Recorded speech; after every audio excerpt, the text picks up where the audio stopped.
Un enfant, il arrête les études. L'autre, il ne se marie pas. L'autre, on le chasse du boulot.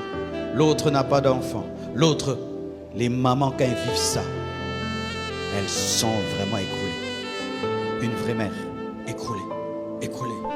Réussissez pour donner la joie à vos mères. Réussissez pour donner la joie à vos mères. Réussissez pour donner la joie à vos mères. Réussissez pour donner la joie à vos mères. Que vos mères soient fières de vous, fières de vous.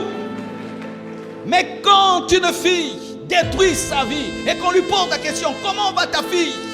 Elle doit sauter. Elle doit sauter, elle ne peut pas tout dire parce que tu n'es pas une fierté. Arrêtez de détruire vos vies. J'entends des gens qui disent, c'est ma vie, j'en fais ce que je veux. C'est archi faux. Ce n'est pas ta vie, c'est notre vie. C'est la vie de la famille. Car si tu te retrouves en prison, tu vas te rendre compte que ce n'était pas ta vie. Il y a une maman qui ira tous les jours en prison, amener le pain, amener le pain, amener le pain, te visiter, tombe malade et tu verras que ce n'était pas ta vie. Il y aura quelqu'un qui va commencer à dormir par terre, afin de te surveiller. Attrape une grossesse et tu verras que toute la famille sera dans la honte. Ce n'est pas ta vie, c'est notre vie. C'est la vie de ta mère, c'est la vie de ton père, c'est la vie de la famille. Ce sont les enfants qui disent que c'est ma vie. Ce n'est pas ta vie. Tu fais partie d'une société. Tu fais partie d'une famille. Ta honte est la honte de la famille. Ta fierté est la fierté de la famille. Ta honte est la honte de ta mère. Remarquez souvent en Afrique, lorsqu'un enfant réussit, c'est l'enfant de papa. Quand il échoue, c'est l'enfant de maman.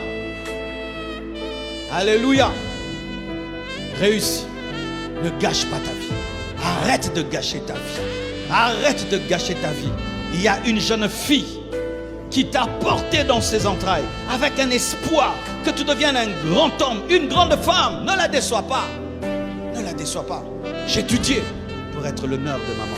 J'ai étudié pour quand je vais rentrer. J'ai dit, maman, je suis premier de la classe, pour qu'elle ne regrette pas les sacrifices qu'elle a acceptés. J'avais 12 ans. On me donnait de l'argent. Comme argent de poche, je ne touchais à rien. Je me contentais de la nourriture qu'on donnait à l'internat. Et je lui ramenais son argent. Je disais, tu en as plus besoin que moi. Ayez conscience. Surtout dans ce pays comme celui-ci, où il n'y a pas de bourse, où les parents ont des maigres salaires, où les parents souffrent. Et tu te dis, mais comment cet homme nourrit cet enfant? Comment cette maman fait? Elle te dit que je vends le beignet. Mais tu vois ces enfants sont à l'université. Tu fais comment? Tes tels enfants ne peuvent pas jouer dans la vie. Ne peuvent pas jouer dans la vie.